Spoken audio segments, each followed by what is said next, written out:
Vamos a leer Juan, el Evangelio de Juan, capítulo 13.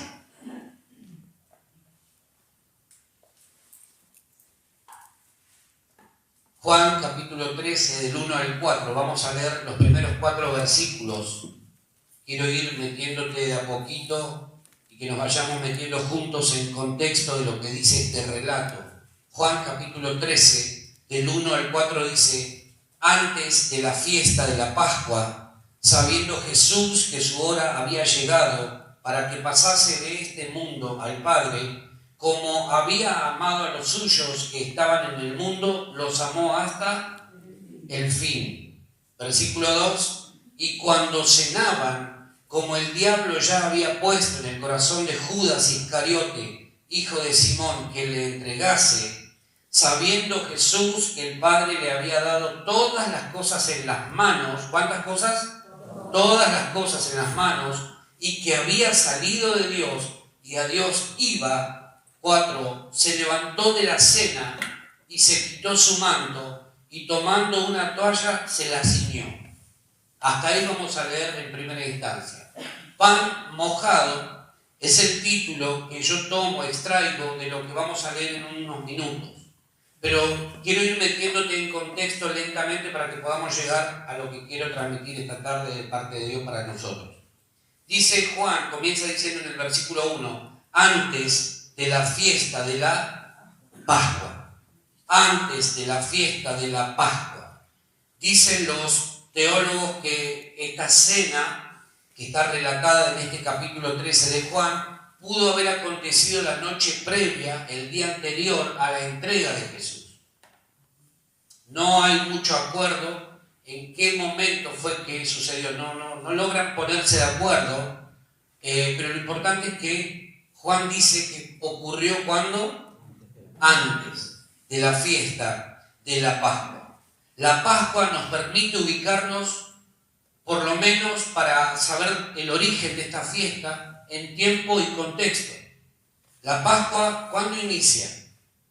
¿En qué libro? ¿En qué momento? ¿Con quién? En el libro del Éxodo, capítulo 12, Dios le ordena a Moisés y a Aarón instituir esta celebración para todo el pueblo como una celebración permanente. No sería una celebración de solo un momento. Iba a ser por una celebración determinada como una celebración perpetua, dice la Biblia. ¿Sí? Y en ese momento lo que tenían que hacer era cada familia tomar un corderito sin defecto, un cordero sin defecto, y sacrificarlo, cada uno con su familia. Una vez que lo sacrificaban, tenían que tomar la sangre de ese cordero y marcar las puertas con la sangre. ¿Para qué? Para que cuando el ángel de la muerte pasara y viera esa marca, no tocara a esa familia. Hay todo un simbolismo profético en esa celebración. ¿Sí? Ahora, eso era el recordatorio para esta gente de la liberación que Dios había provocado, que Dios había producido por mano de Moisés y Aarón, Moisés en este caso, de la esclavitud de Egipto. Dios había levantado un libertador para sacar al pueblo de la esclavitud de Egipto y llevarlos ¿a dónde? A la tierra prometida, una tierra de la que Dios había hablado muchísimo y les había prometido ese lugar para ellos. Ya sabemos, lo hemos visto, que después el pueblo se queja, murmura, se enoja con Dios, o se enoja en realidad con el líder va a Dios, le pregunta, bueno, tantas cosas que suceden en ese relato, y finalmente toda esa generación muere a causa de la incredulidad. ¿Sí? Ahora, los israelitas tendrían que sacrificar un cordero sin defecto por familia y luego, como te dije recién, con la sangre marcar la entrada de las casas para que el ángel de la muerte no pudiera entrar. ¿Sí? Miles de años después, Jesús lo que hace es juntarse con sus discípulos, entre los cuales estaba ¿quién? Ayer lo aprendimos. ¿Cómo fue titulado Judas, llamado? Hijo de perdición. Él, Jesús, comparte la cena con sus discípulos. y empieza a hablarles de cosas que van a suceder. Los discípulos no entendían mucho lo que estaba hablando Jesús. Empiezan a preguntar cosas medias extrañas, ¿viste? Cuando vos no entendés ni jota, todo lo que están hablando parece chino. Bueno, más o menos así estaban los discípulos. ¿Qué está hablando Jesús? ¿Qué quiere decir con todas estas cosas? Miles de años después, Jesús comparte la cena pascual. Miles de años en relación al Éxodo. Miles de años. Hoy nosotros vamos a celebrar la cena 2000 años después de ese suceso de Jesús con los discípulos. Así que imagínate cuántos años pasaron. Estamos hablando por lo menos de alrededor de 5000 a 6000 años del Éxodo a hoy. Pasó tiempo. ¿Sí? Ahora, lo que hace Jesús es cambiar en primera instancia los elementos. En aquel entonces, literalmente, era un cordero sin defecto que había que sacrificar y con la sangre de ese cordero marcar las casas, los dinteles de las casas. Hoy, en este momento, en este relato que estamos leyendo por partes, vamos a descubrir que Jesús cambia los elementos. No hay cordero, ¿sí? Lo que hay ahora es ¿qué? Pan y vino. Ya no está la sangre de aquellos corderos que literalmente eran sacrificados. Ahora Jesús viene a decir, vamos a celebrar la Pascua, pero vamos a cambiar los elementos. Y agarra el pan, después de orar y dar gracias a Dios, lo que hace es bendice el pan, lo parte y lo comparte y dice que este es mi cuerpo. Ya no hay cordero, ahora hay pan que representa mi cuerpo.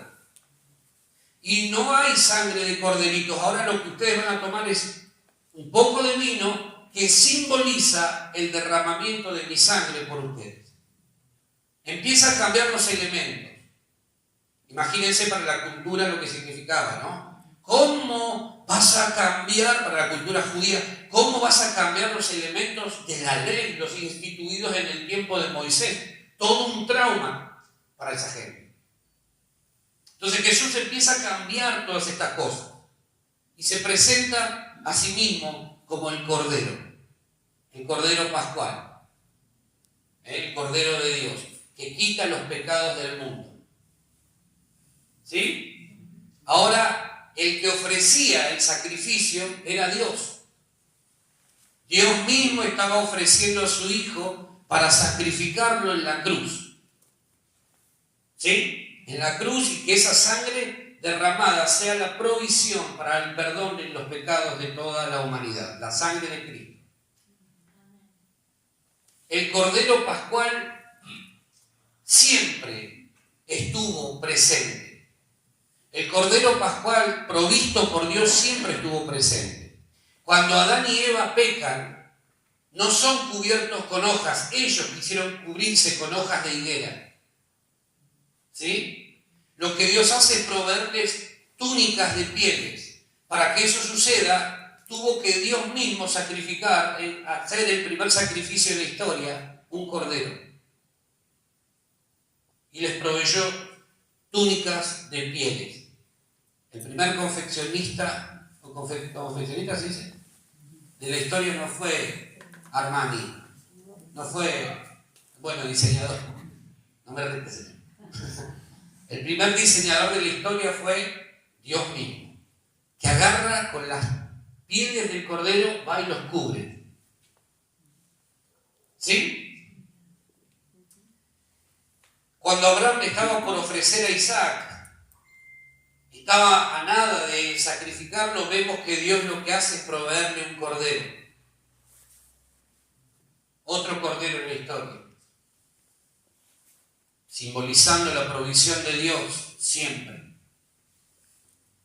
Y en el Éxodo, lo acabamos de mencionar recién, Dios instituye, le ordena a Moisés instituir esta fiesta de la Pascua como una celebración perpetua. La ofrenda era un cordero. Cada familia tenía que sacrificar un cordero y presentarlo como una ofrenda delante de Dios y con la sangre, insisto en esto, marcar las casas, los dinteles de las puertas de cada casa. Todas figuras de lo que luego habría de ser la sustancia. Por eso, el pueblo judío, el error del pueblo judío fue haberse quedado en las figuras, en las sombras, mirando las sombras permanentemente. Cuando la sustancia estuvo frente a ellos, no la pudieron ver. Esto es como si vos te quedaras mirando una foto y diciendo, qué lindo que es esto, qué lindo, ¿no? Añorando que alguna vez suceda. Cuando de repente tenés eso que estás mirando en foto frente a vos, no lo disfrutás, decís, no, prefiero la foto, ¿no? Imagínate un enamorado, ¿sabes qué linda? Y de repente la tiene frente a ella, frente a él, vete con la foto mejor, ¿no? O viceversa, prefiero la foto. Un tonto, toda la vida esperando el momento, toda la vida esperando que se le presentara a la persona, frente a sí, y prefiero la foto. Bueno, eso es lo que hizo el pueblo judío. Se quedó mirando la foto. Ay, sí, va a venir el Mesías, en algún momento va a venir, Cuando lo tuvieron frente a ellos, lo único que hicieron fue menospreciarlo hasta crucificarlo. Entonces no te quedes mirando la foto. Lo que está acá, lo que está en este libro, hay muchas fotos, Y nos podemos pasar toda la vida mirando las fotos y no descubriendo la sustancia. Guarda con eso. Guarda con eso. Juan dice, y el Verbo se hizo carne y habitó entre nosotros y vimos su gloria, gloria como del unigénito del Padre. Pero los suyos, dice, no le recibieron. Aquellos que todo el tiempo se habían pasado esperándolo, declarando que vendría, cuando lo tuvieron ahí, no lo vieron, no lo reconocieron, no lo recibieron. No te quedes mirando la foto. ¿Amén? No te quedes mirando la foto. Pascua significa en hebreo Pesaj, que significa pasar por alto. Pasar por alto. Cuando el ángel de la muerte viera la marca sobre los dinteles, iba a pasar de largo, iba a pasar por encima de esa casa, no iba a poder tocar esa casa ni esa familia. ¿Por qué? Porque había una cobertura espiritual, una cobertura especial sobre esa familia, sobre ese hogar. ¿Sí? Dios pasaría por alto nuestros pecados y lo que haría Dios sería cargarnos sobre el Hijo de Dios, sobre su Hijo, para que Él los lleve. En lugar de cargarlos nosotros, los iba a cargar Jesús sobre sus propios hombros, sobre sus propias espaldas, y entonces nosotros podríamos ser libres. Es decir, Dios iba a pasar por alto nuestros pecados, pero alguien los tenía que pagar. Alguien tenía que pagar por nuestros pecados. Entonces lo que hace Dios es, agarra esa mochila que vos y yo teníamos sobre nuestras espaldas, la saca y la deposita sobre las espaldas de su Hijo, para que Él pague por nosotros. A nosotros nos libera de esa manera de toda esclavitud, de toda opresión, de toda condenación y muerte. Pero Jesús tuvo que morir. Tuvo que morir. ¿Sí? Eso significa Pascua. Pasa Dios por alto nuestros pecados, pero los deposita sobre la vida de su Hijo. Y Él es condenado a muerte. Alguien tenía que pagar. El texto dice, antes de la fiesta de la Pascua, es decir, antes de que Jesús fuese ofrecido como el sacrificio perfecto. El suceso de Juan 13 se da antes de la fiesta de la Pascua, antes de que Jesús fuese ofrecido como la ofrenda y el sacrificio perfecto. Y sigue diciendo Juan, sabiendo que su hora, Jesús, había llegado. ¿De qué hora o de qué tiempo estaba hablando acá? La hora de ir a la cruz. Jesús ya sabía que su hora había llegado. ¿Se acuerdan cuando en Juan capítulo 2 viene la madre de Jesús y le dice, Jesús, no tienen vino? Y Jesús le dice, mujer, ¿qué tienes conmigo? Mi hora todavía no ha llegado. Se refería a este momento. A que la hora de ir a la cruz, a derramar esa sangre gloriosa y preciosa, todavía no había llegado. Pero ahora Jesús dice, sí, esta es mi hora. Ya sabía que su hora había llegado. Previo a ese momento de ir a la cruz, lo que Jesús hace es reúne a los discípulos decide tener un tiempo de comunión con ellos, se sienta a la mesa con ellos, come, cena junto a ellos y luego decide ponerse a servirles. Versículos 4 y 5, mirá lo que sigue diciendo. Se levantó de la cena y se quitó su manto y tomando una toalla se la ciñó. Luego puso agua en un lebrillo y comenzó a lavar los pies de los discípulos y a enjugarlos con la toalla con que estaba ceñido. Imagínate esos cristianos todo el día yendo y viniendo. Imagínate lo que eran esas patitas. Llegada la noche, después de todo un día de andar en tierra, polvo y qué sé yo cuántas cuestiones más. Hay que agacharse, ¿no?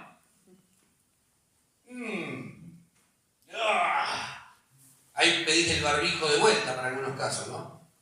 Jesús no hizo eso. Jesús agarró, metió agua en un fuentón, una palangana, y empezó a lavarle los pies a los discípulos. En la hora previa a su muerte, en el momento previo a su muerte, Él se pone a servir a los discípulos. La comunión, mis queridos, mis queridas, siempre nos impulsa al servicio. La comunión siempre nos va a impulsar al servicio. Jesús estaba ahí con los discípulos compartiendo la mesa. Imagínate esto, te lo voy a plantear de esta manera. Navidad o fin de año.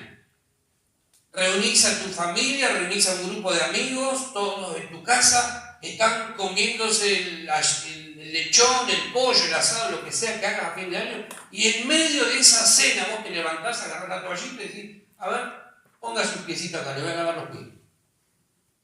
En medio de la cena. Eso fue lo que hizo Jesús. Estaban cenando y en un momento determinado se levantó, agarró la toalla y empezó a lavar los pies de los discípulos. Fuera de contexto parece lo que hizo, ¿no? Estás a nada, Jesús de ir a la cruz y vos te pones a servir a estos tipos, uno te va a negar, el otro te va a entregar. Hay que servir a gente que vos sabés que te va a pagar mal, ¿no? Hay que tener un corazón como el de Jesús para servir a gente que sabés que después te diste media vuelta y te va a terminar traicionando. Hay que tener un corazón como el de Jesús. Pero la comunión siempre nos impulsa al servicio. Comunión y servicio cohabitan en el Hijo de Dios. Fue Jesús el que dijo, vayan y preparen todo para el momento de la celebración de la Pascua. Jesús anhelaba la comunión con los suyos. Comunión y servicio cohabitan en el Hijo de Dios. La comunión nos va a impulsar siempre al servicio. ¿Al servicio de quién? ¿Al servicio de quién? Al servicio del prójimo. Nosotros decimos, servimos a Dios. ¿Cómo servimos a Dios? Sirviendo al prójimo. Sirviendo a otros. No podemos decir, yo sirvo a Dios sin meter a otros en el asunto. Servimos a Dios sirviendo a nuestro prójimo. ¿Sí? Entonces, comunión y servicio cohabitan en el Hijo de Dios. El problema es que cuando no queremos o no entendemos esto, ambas cosas se pierden, se desvirtúan en el camino. Porque es la comunión la que me impulsa el servicio. ¿Sí? Lo vemos en Jesús. Siempre Jesús lo tuvo muy claro. Él dijo, yo no vine a que me sirvan, yo he venido a servir. En Mateo 20:28 lo encontrás. Yo no vine a que me sirvan. Era el Hijo de Dios. Yo no vine a ser servido, yo vine a servir. Comunión y servicio tienen que ser parte de nuestra vida las 24 horas de todo nuestro tiempo en esta tierra. El Hijo de Dios tiene que saber que el ADN genético, espiritual, tiene que manifestar estas características que tuvieron en el Hijo de Dios. Comunión y servicio, comunión y servicio, comunión y servicio. ¿Amén? El servicio es el ADN espiritual de todo aquel que se precie de ser hijo de Dios, hija de Dios. No existe tal cosa como un llamado a servir. Dios me llamó a servir. Dios no llama a nadie a servir. Lo que hay es una genética espiritual que se manifiesta. Jesús no fue llamado a servir. Él entendió, yo vivo para esto. Yo vivo para servir al Padre. ¿Cómo sirvo al Padre? Sirviendo a mi prójimo, a estos que están acá a mi lado. No esperes que Dios te llame al servicio. Dios me tiene que llamar a servir. Dios no te va a llamar nunca. Lo que se tiene que manifestar, si estamos en comunión permanente y plena con el Espíritu de Dios, es la genética del Hijo de Dios en nosotros. Servimos. ¿Sí? Porque si no estamos errando, no podemos pedirle a Dios, Señor, estoy esperando, o decirle a Dios, estoy esperando que vos me llames a servir. Dios nunca llamó a nadie a servir. Simplemente lo que se manifestaba era la genética espiritual, el ADN espiritual. Lo mismo que ocurrió con Jesús. ¿Sí? ¿Se va entendiendo? Entonces, ¿cómo adquirimos esa genética? Y por medio del nuevo nacimiento. La persona que ha nacido de nuevo tiene estos dos deseos fuertemente arraigados en su interior. Desea estar en permanente comunión con Dios y con la iglesia, con los hermanos, y desea servir. Desea servir. Aún a los que sabes que después que te diste media vuelta te van a negar y te van a traicionar. Aún a eso. A eso vino Jesús. ¿Sí? El Señor fue de a uno a sus discípulos, uno a uno. Fue lavándole los pies, uno a uno, incluido ¿a quién? A Judas. Ese que luego lo iba a entregar. No es una cuestión de capacidad. Quiero que se entienda bien esto. No es una cuestión de, bueno, si puedo o no puedo. No, no es una cuestión de capacidad, es una cuestión de intimidad, de comunión. Es una cuestión de comunión. Mientras más comunión tengamos, más va a brotar en nosotros el deseo de querer servir. Más y más y más. Pero mirá cómo se comporta. A ese también servirlo. Pero este me va a negar, este me va a traicionar, este me va a dar una patada. A ese también servirlo. A ese también. Porque ya no es un problema tuyo, es un problema en todo caso de él. Vos no podés ir contra tu genética espiritual. No podés ir contra tus genes en lo natural. Sí, uno se puede hacer un retoque, qué sé yo, cuántas estupideces, después tenés tantos problemas, ¿no? Cuánta gente se ha agregado o se ha agregado en la zona sur, o se ha agregado en el polo norte y ya se han terminado. ¿No? Después no sabés si va o viene. Ahora, ¿por qué? Porque quisieron modificar algo que es genético. Y entonces vos no podés ir contra tu genética.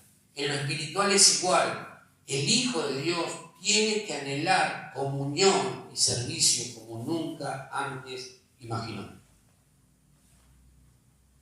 No hay otra manera. No es una cuestión de capacidad, es una cuestión de comunión, de intimidad. Cuando hay comunión con el Señor y con el cuerpo de Cristo, aprendes a amar al cuerpo. A pesar de que te encuentres algún Juditas, algún Pedrito, algún otro, aprendes a amar al cuerpo de Cristo y tu máxima es servir. Así como Jesús sirvió a los suyos. ¿Vamos bien hasta acá? ¿Sí? Mirá lo que dice el versículo 2. Y cuando cenaban, como el diablo ya había puesto en el corazón de Judas Iscariote, hijo de Simón, que le entregase. El diablo ya había estado trabajando en la mente y el corazón de Judas durante todo el tiempo. Lo vimos ayer. Insisto, vuelvan a escuchar el mensaje si quieren. Es gratis por ahora. Pero ya el diablo había estado trabajando en la mente y en el corazón de Judas todo el tiempo para ver de qué manera y en qué momento se manifestaba como quien era, el hijo de perdición. Hasta que llegó el momento, la hora señalada, y entonces ahí se manifestó. Fíjense, caminó con Jesús, vio los milagros más extraordinarios, recibió las enseñanzas de primera mano, sin embargo nunca entendió quién era el que estaba frente a él. Esa degradación moral y espiritual no sucedió de repente, no ocurrió ni de la noche a la mañana, ni fue algo del momento, fue un proceso de degradación lo que fue ocurriendo en el corazón de esta persona, de este hombre. Por eso la Biblia es muy clara, sobre toda cosa guardada. ¿Qué tenés que guardar? Los dólares. Porque si me roban los dólares, los euros, tengo que guardarlos. Sobre toda cosa guardada, ¿qué tenés que guardar? El corazón. Porque ahí fue donde empezó a trabajar el diablo, en el corazón y en la mente de Judas. Permanentemente, de manera sigilosa. Y ahí llegó el momento en que se manifestó. Y dice que mientras estaban cenando, hay que prestar atención ahora cuando cenemos, guarda. A ver si se manifiesta alguno. Dice, cuando cenaban, como el diablo ya había puesto en el corazón de Judas que le entregase, ¿qué sucedió? Empezó a manifestarse Judas. Empezó a tener actitudes medias extrañas. Vamos a saltar al versículo 18. Mirá lo que dice el versículo 18. Siempre estamos ahí en Juan capítulo 13. Dice, no hablo de todos vosotros. Acá Jesús es como que sigue sacando nudos, ¿viste? Como que va abriendo la caja y son cajas y cajas y cajas. Bueno, Jesús de alguna manera tiene esa actitud. Dice, no hablo de todos vosotros. Yo sé a quienes he elegido. Mas para que se cumpla la escritura, el que come pan conmigo, levantó contra mí su calcañar. Ahora yo te pregunto, dice Jesús acá, pensá un momento conmigo, dice, el que come pan conmigo, ¿no estaban todos comiendo pan? ¿No había tomado él el pan, lo había bendecido y había repartido? Entonces, ¿por qué dice el que come pan conmigo?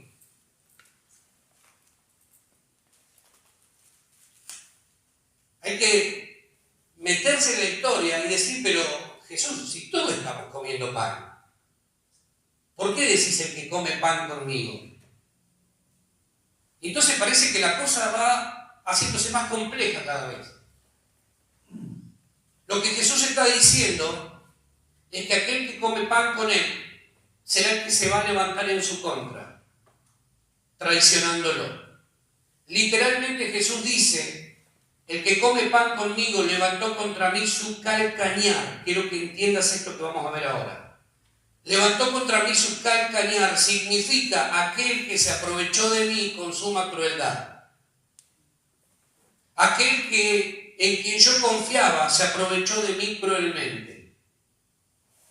Esa persona en la que yo confiaba, esa persona a la que incluí dentro de este grupo de gente cercana a mí, ese en quien yo confiaba mucho, se aprovechó de mí cruelmente.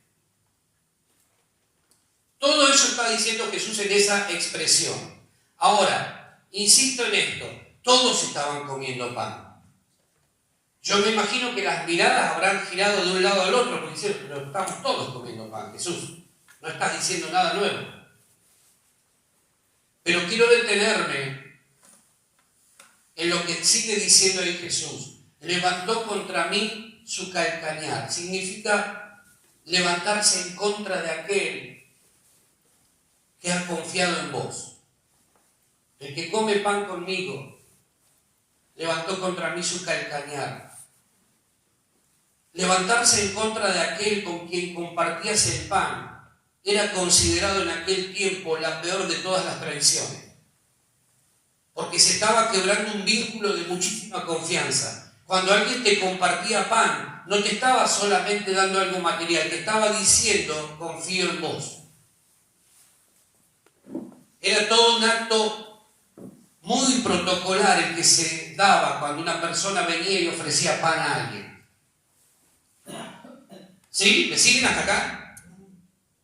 Entonces lo que Jesús le estaba diciendo a los discípulos cuando les daba pan, les estaba diciendo, confío en vos, confío en vos, confío en vos, confío en vos, confío en vos.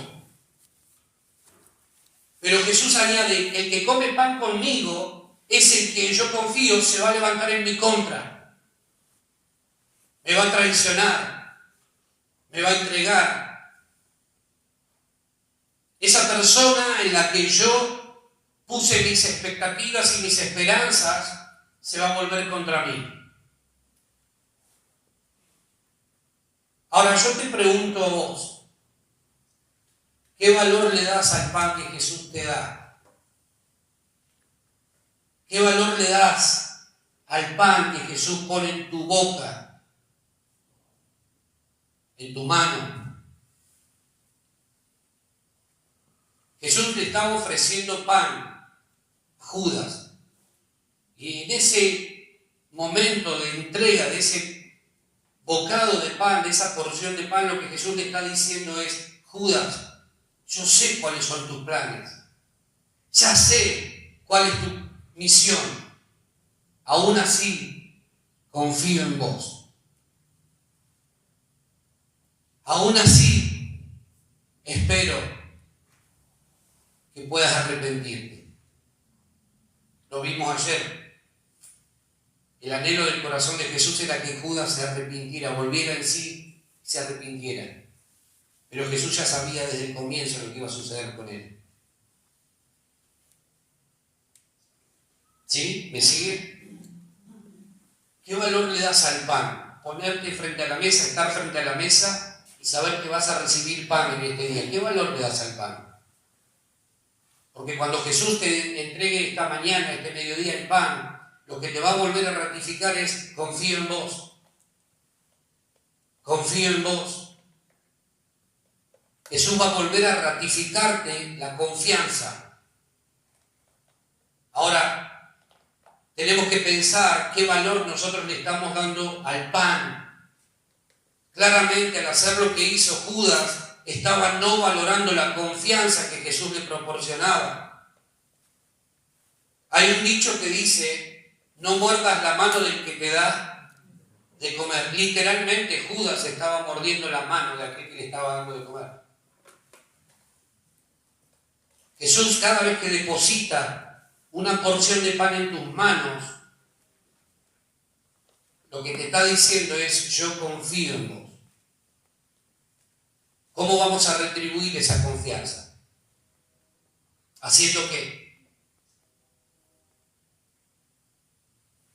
Cuando Jesús te comparte el pan, lo que te está diciendo es, confío en vos, no me falles, no me traiciones. Es fuerte el relato este. Lo que sucede es que nosotros lo leemos así rapidito. Y Judas fue y chao.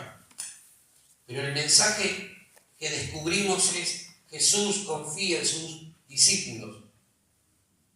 Y al confiar en ellos les está diciendo, no me fallen, no me traicionen. Hoy cuando nos acerquemos a la mesa recordemos esto. El pan representa la confianza que Jesús tiene en cada uno de nosotros. Amén. Pero hay algo más que quiero que veamos. El que acabamos de leer recién. A ver. Versículo 18 dice el final. El que come pan conmigo levantó contra mí su calcañar. Quiero que me acompañes a Génesis capítulo 3, versículo 15. Génesis capítulo 3, versículo 15. quiero que veas esto de la genética espiritual. Un poco, algo vimos anoche, pero vamos a reafirmarlo un poquito más en esta mañana. Génesis capítulo 3, versículo 15. Dios está trayendo maldiciones y acá está maldiciendo a la serpiente y le dice: y pondré enemistad entre ti y la mujer, y entre tu simiente y la simiente suya. Esta te herirá en la cabeza y tú le herirás ¿dónde? En el calcañar.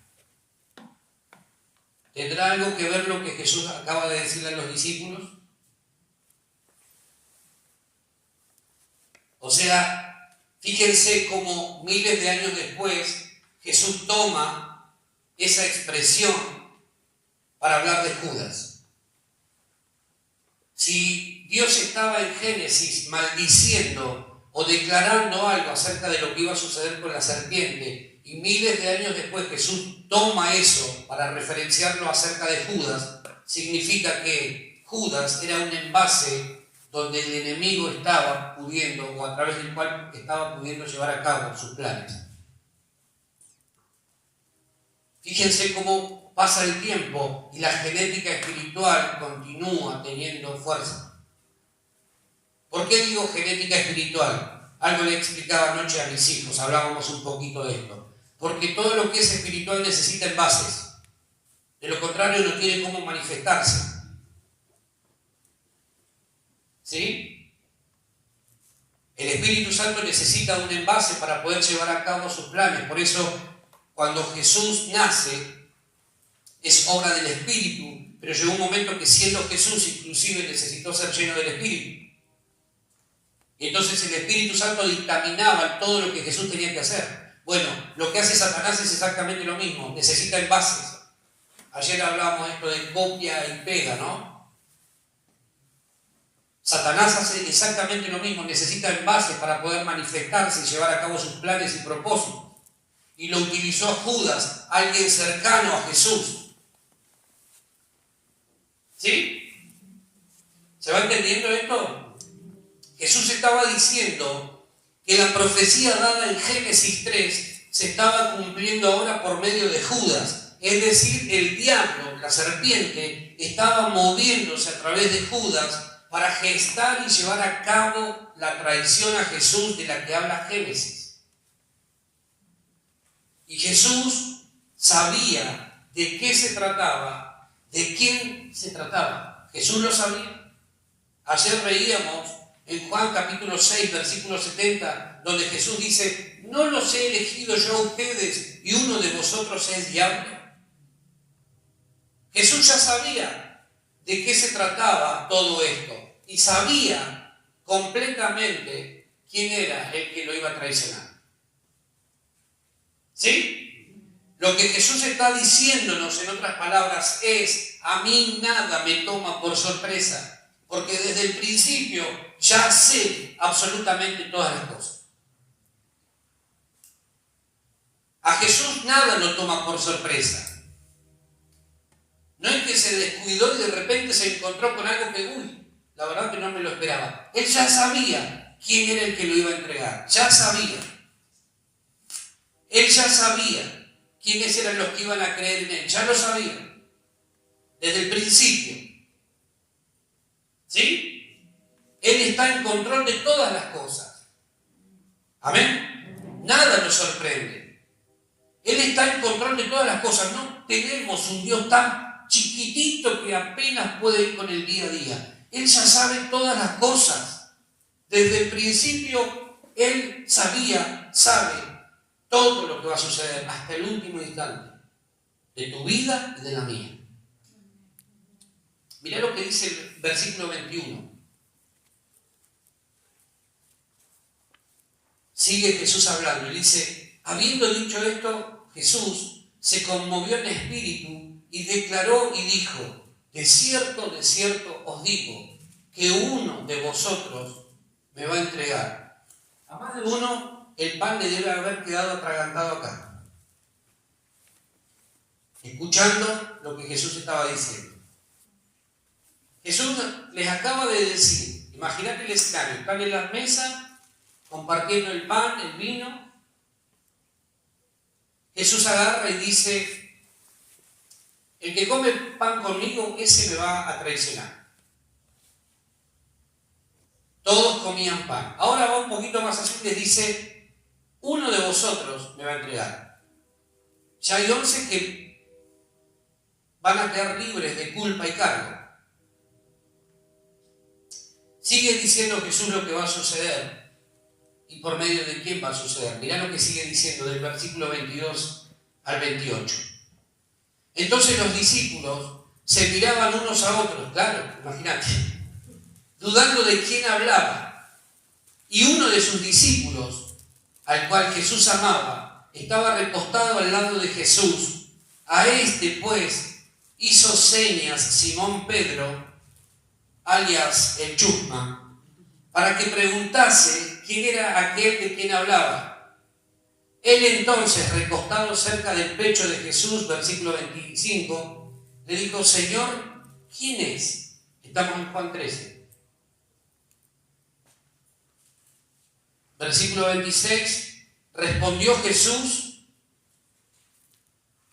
a quien yo diré él, pan mojado. Aquel es. Y mojando el pan lo dio a Judas Iscariote, hijo de Simón. Y después del bocado, Satanás entró en él. Entonces Jesús le dijo, lo que vas a hacer, hazlo más pronto.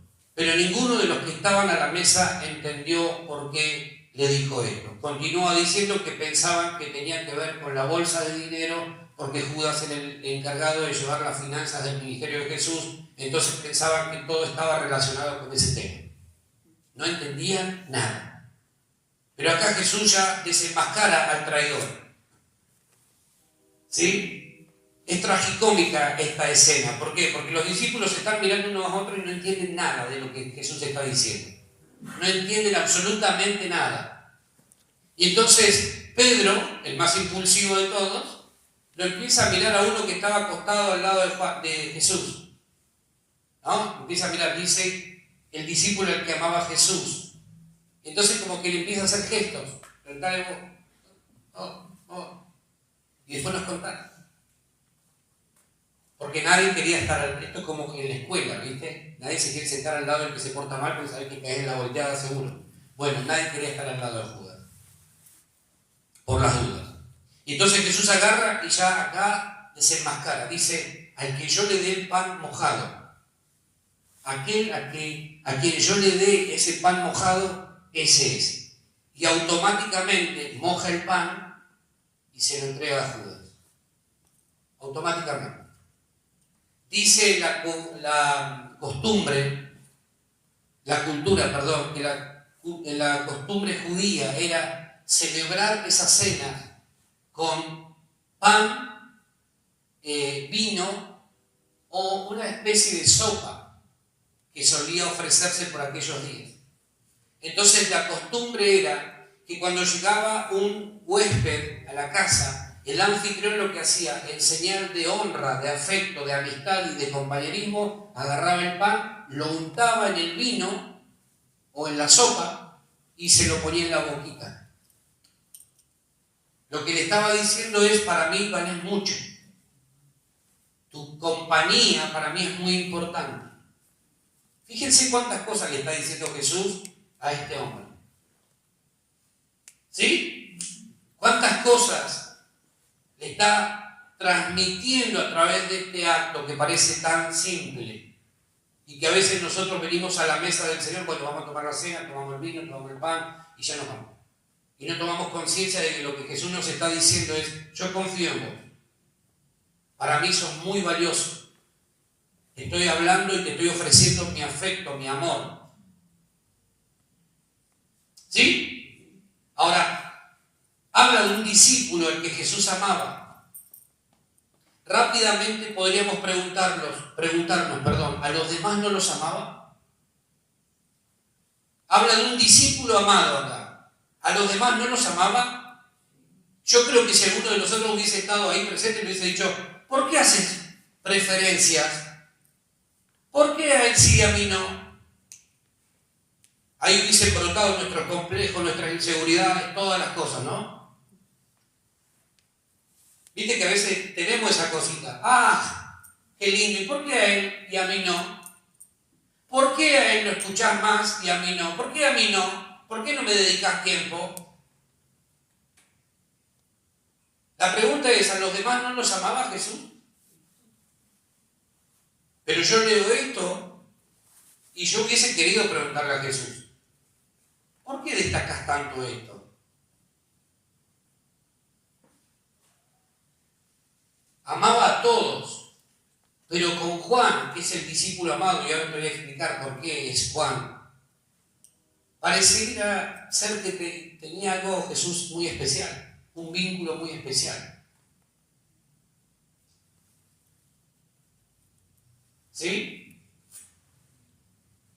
¿A Judas lo amaba? También. Claro que lo amaba. Pero claramente había algo en Judas que los distanciaba.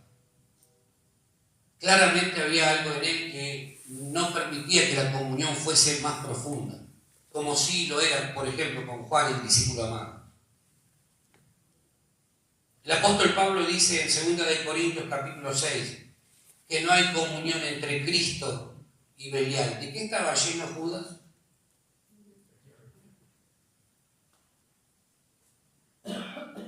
No puede haber comunión entre Cristo y el diablo, no puede haber comunión. Entonces eso hacía difícil que hubiese una comunión tan profunda entre ambos.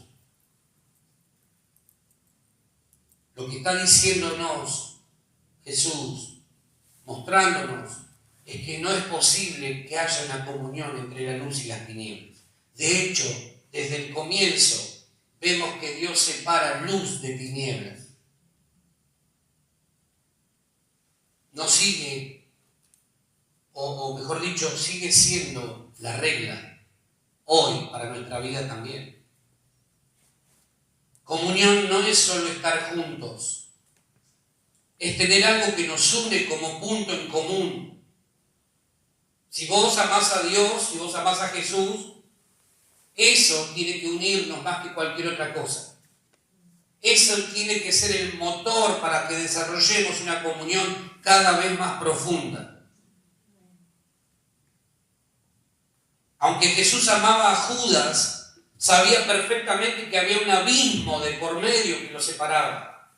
Por eso, igualmente Jesús, porque lo amaba, lo sirvió, le lavó los pies, lo sentó a su mesa, pero nunca existió una comunión tan profunda como con el resto, a pesar de las debilidades que el resto tenía.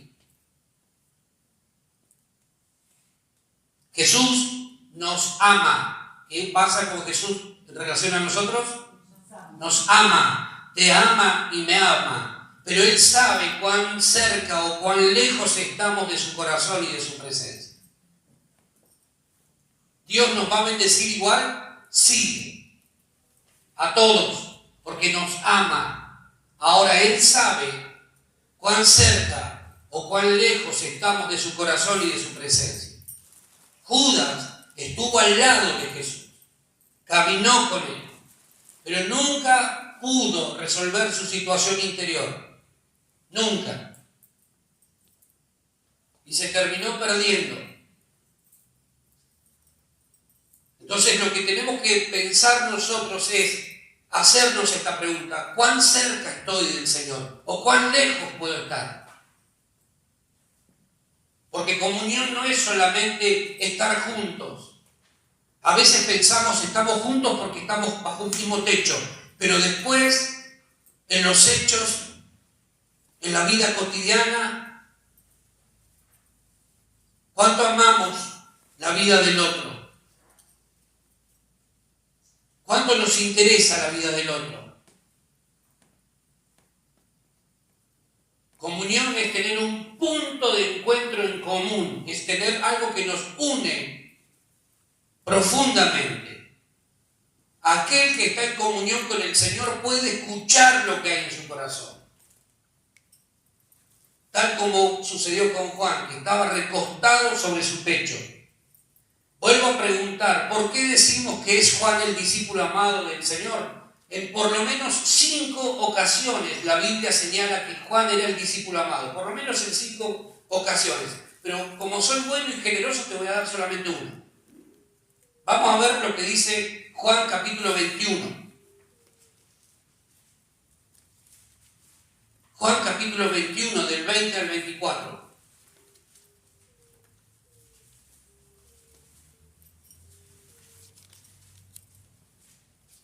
Dice, volviéndose Pedro, vio que les seguía el discípulo a quien amaba Jesús, el mismo que en la cena se había recostado al lado de él y le había dicho, Señor, ¿quién es el que te ha de entregar? Cuando Pedro le vio, dijo a Jesús, Señor, ¿y qué de este? Viste que era chusma Pedro, ¿no? Jesús le dijo, si quiero que él quede hasta que yo venga, queda a ti. Sígueme tú. Este dicho se extendió entonces entre los hermanos, que aquel discípulo no moriría. Pero Jesús no le dijo que no moriría, sino, si quiero que él quede hasta que yo venga, quede a ti. Acá está la clave en el versículo 24. Dice, este es el discípulo que da testimonio de estas cosas y escribió estas cosas y sabemos que su testimonio es verdadero. ¿Quién escribió el Evangelio de Juan? Juan. Este es el discípulo que da testimonio de estas cosas que ocurrieron durante la cena. ¿Sí? Y este es el que escribe esas cosas. Está hablando, haciendo referencia a Juan, el discípulo amado. ¿Sí? ¿Se entendió eso? Ahora, lo que ocurre acá es que Juan escribe como en tercera persona, ¿no? Como no metiéndose en el asunto. Volvamos nuevamente a Juan capítulo 13.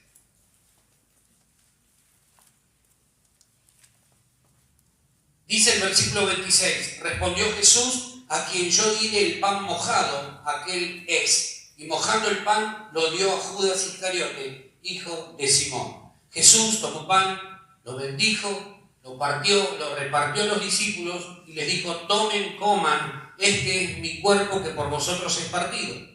Pero acá vemos que Jesús agarra un pedazo de pan y antes de volver a repartir, quizá lo que hace es agarra un bocado, un pedazo de pan, lo unta y se lo entrega ¿a quién? A Judas. ¿Sí? Como te dije, era una costumbre que solía darse a una persona que caía a una casa de visita, el anfitrión lo recibía de esa manera. Y por medio de ese gesto, de ese acto, lo que le decía, lo que le estaba transmitiendo era, sos muy valioso para mí. Valoro muchísimo tu amistad, tu compañía. Tengo mucho afecto por vos. Algo así como un brindis. ¿Viste? Cuando vos brindás, uno no brinda todos los días. Uno brinda en momentos especiales, en compañía de personas muy especiales. ¿Sí o no? ¿O ustedes brindan todos los días? Todos los días. No, uno brinda en momentos especiales.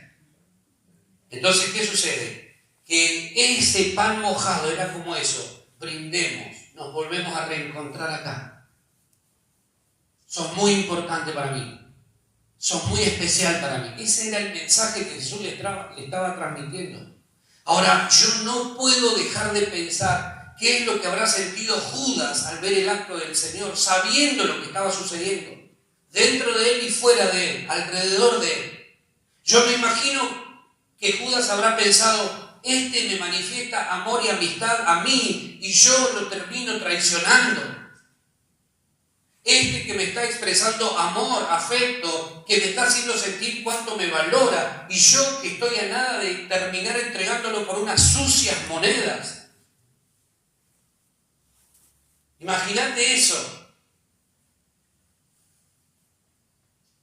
Trata de ponerte un momento en la escena y pensar.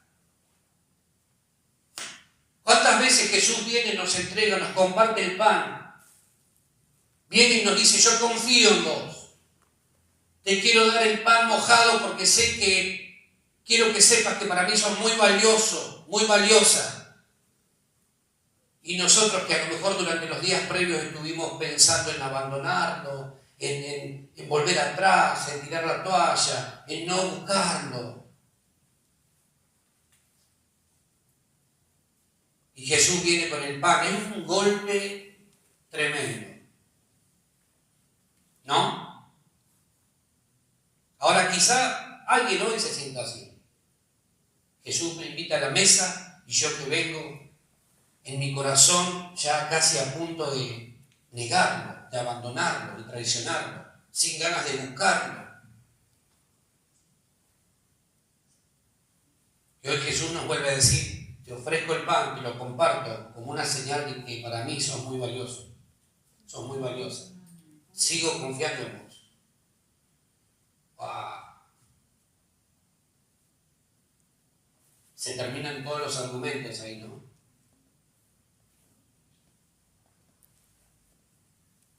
Judas nunca sintió la convicción y la necesidad de arrepentirse, ese es el problema. Para él estaba todo bien, iba todo normal. Nunca sintió la necesidad de pedirle perdón a Jesús. De hecho, no terminó haciéndolo.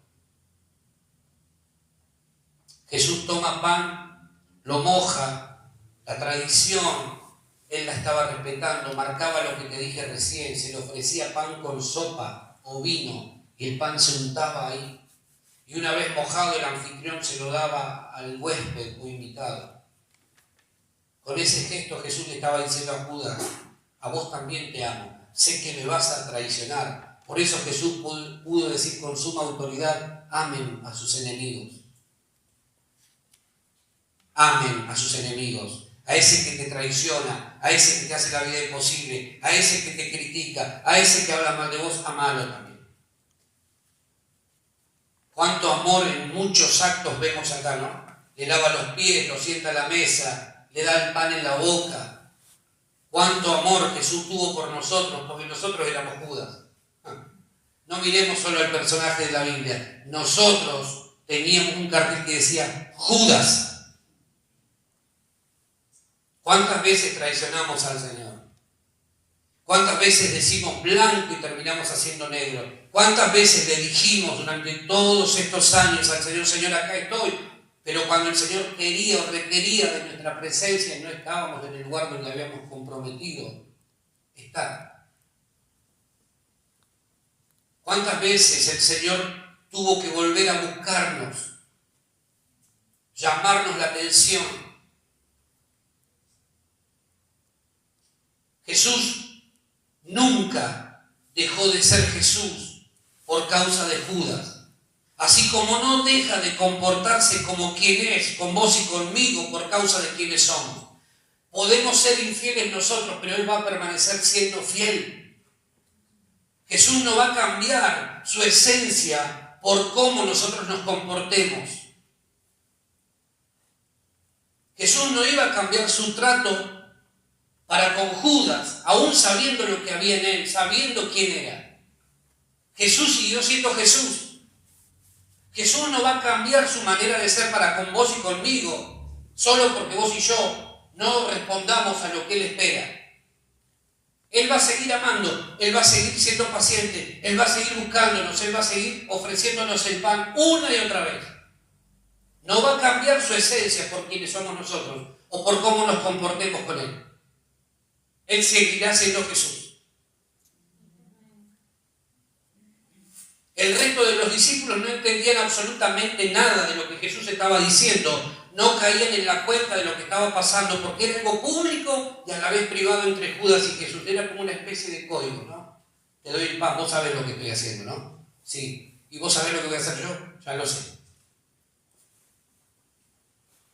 Me permito pensar, por el amor que veo en este relato, que el Señor hubiese dado lo que sea porque el traidor no hubiese tenido que ver con Él. Puedo permitirme pensar que Jesús hubiese dado lo que sea porque Judas no formara parte de su círculo íntimo. Porque cuando el que te falla forma parte de tu círculo íntimo, duele más la traición. ¿Sí o no? Hay un salmo que yo no anoté acá. Salmo 51:9 creo que es. Después búsquenlo en casa si quieren. Habla también. David dice, o el salmista dice: aún el hombre en quien yo confiaba también levantó su calcañar contra mí. Duele cuando el que te traiciona, el que te falla, está cercano a tu corazón. Sin embargo, Jesús no cambió. Y es más, cuando Jesús ve que Judas viene a entregarlo, le pregunta: ¿a qué vienes, amigo? ¿A qué vienes? ¿A qué vienes? Hoy el Señor te pregunta: ¿a qué vienes? Pero no te pregunta porque sabe que pudiste haber fallado o pudimos haber fallado en la semana. Te lo pregunta desde el amor y el afecto que nos tiene, que te tiene. ¿A qué vienes hoy? ¿Con qué expectativas te acercas a mí? Ya sabiendo lo que iba a acontecer. Porque Judas, cuando se acerca a Jesús, y Jesús le pregunta: ¿a qué vienes?, estaba Judas escoltado por toda la turba que se iba a llevar detenido a Jesús, arrestado. Ya sabía que venía. ¿Se está entendiendo lo que estoy diciendo? Jesús sabe absolutamente todo, nada lo toma por sorpresa. Jesús sabe si acaso esta semana lo pusiste al final en la lista de prioridades. Jesús sabe si acaso en esta semana en tu orden de importancia no figuró. Jesús lo sabe. Aún así hoy Él te pregunta: ¿a qué vienes? ¿A qué vienes? Aunque tratemos de entender por qué es que Dios nos ama tanto, nunca vamos a llegar a comprender su amor. Nunca. Él nos amó cuando estábamos muertos en nuestros delitos y pecados, dice la Biblia. Pero al igual que trató de hacerlo con Judas, nos seduce permanentemente, empujándonos al arrepentimiento, mostrándonos todo su amor y afecto, poniendo el pan en nuestras manos y en nuestra boca. ¿Qué pasó con Judas? Mirá lo que dice el versículo 27. Ya vamos terminando. Dice: y después del bocado, Satanás entró en él. Entonces Jesús le dijo: lo que vas a hacer, hazlo más pronto. Judas es el fiel ejemplo de lo que sucede con quienes rechazan la gracia y el amor de Jesús. Comienzan a vivir a merced del enemigo de sus almas, sin poder discernir con claridad. Mientras escuchaba Judas lo que Jesús le decía, interiormente retumbaban también las voces de los sacerdotes y ancianos, y la oferta de dinero aparecía frente a sus ojos con intensidad descomunal. 30 piezas de plata, 30 piezas de plata, 30 piezas de plata, 30 piezas de plata. Con 30 piezas de plata, ¿qué puedo hacer?, dijo Judas. Me compro un Jesús y lo entrego a la muerte. Recordemos lo que vimos ayer: la avaricia y la ambición de poder son características de los Judas contemporáneos, de los falsos maestros también. Aquí es donde vemos claramente que la mesa no tiene nada de ritual cristiano. Es muy revelador lo que sucede en una mesa. Corazones son expuestos, intenciones son reveladas, todo queda al desnudo delante de su presencia. Ahora, en este momento, mientras estamos a nada de acercarnos a la mesa, el Señor está revelando lo que hay en tu corazón. Está exponiendo lo que hay en tu corazón y el mío. Cada vez que nos sentamos a la mesa, invitados por el Señor, lo que Él hace es recordarnos cuánto nos ama. Y cuán fuerte y profundo es su deseo de que podamos estar cerca de su corazón. ¿Sabes qué dice la historia? Que el discípulo amado, Juan, tenía la costumbre de recostarse así.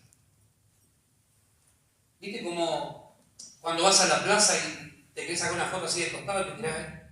Bueno, esa era una costumbre de aquel tiempo. Cuando vos amabas a una persona y esa persona era muy importante para vos, lo que hacías era recostarse en el pecho de esa persona así. Eso es lo que quiere Dios en este tiempo. Que vos te recuestes en su pecho y puedas escuchar el corazón, su corazón latiendo. Amén. Él hoy nos ofrece pan, señal de que confía en nosotros, pero además tiene la intención de que ese pan sea mojado. Si ese pan que hoy recibís está mojado, tenés que valorarlo, porque lo que Jesús te está diciendo es: yo te amo. Yo te amo. Para mí sos muy valioso, muy valiosa. Por eso Él nos vuelve a invitar a la mesa de la comunión. No menospreciemos la mesa. La mesa es una mesa de comunión. Te quiero preguntar para terminar: ¿vas a aceptar que Él sea hoy el que te dé el bocado de pan en la boca, como una muestra de amor y afecto hacia tu vida? Amén. Vamos a ponernos de pie, por favor.